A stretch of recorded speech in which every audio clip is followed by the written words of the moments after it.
இந்த செருப்படிச்ச விஷயத்தை வந்து வந்து நிறைய ஒரு கான்ட்ரவர்சியாக அது வந்து ஓடிட்டுருக்கு. தமிழகத்தில் பார்த்தீங்கன்னா நமது புரட்சித் தலைவர் எம்ஜிஆர் திருத்துறைப்பூண்டிக்கு வந்து எலெக்ஷனுக்கு போகும்போதே அங்கேயே வந்து அவர் செருப்பு தூக்கி அடித்தாங்க அவர் மேலே.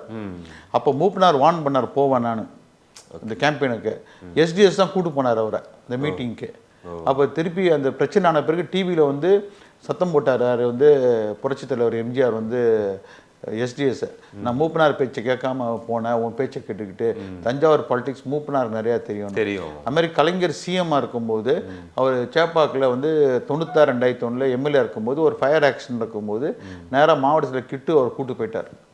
அப்பயே கலைஞர் மேலே வந்து கார் மேலே செருப்பும் கழுத்துக்கு அடித்தாங்க. லீடர் வந்து எல்லாத்தையும் ஃபேஸ் பண்ணி தான் வரணும். இதெல்லாம் நடக்கும் அப்படின்றது இதெல்லாம் நடந்தது. ஸோ இதை வந்து நிறையா இருக்காங்க. யார் பண்ணாங்க, நிறையா யார் இன்ஸ்டிகேட் பண்ணாங்களா இல்லை சிதம்பரம் அவர்கள் ஹோம் மினிஸ்டராக இருக்கும்போது அகில இந்திய காங்கிரஸ் கமிட்டி ஏஐசிசி ஆஃபீஸ்லேயே வந்து ஷூ தூக்கி அடித்தாங்க அவர் பேரில்.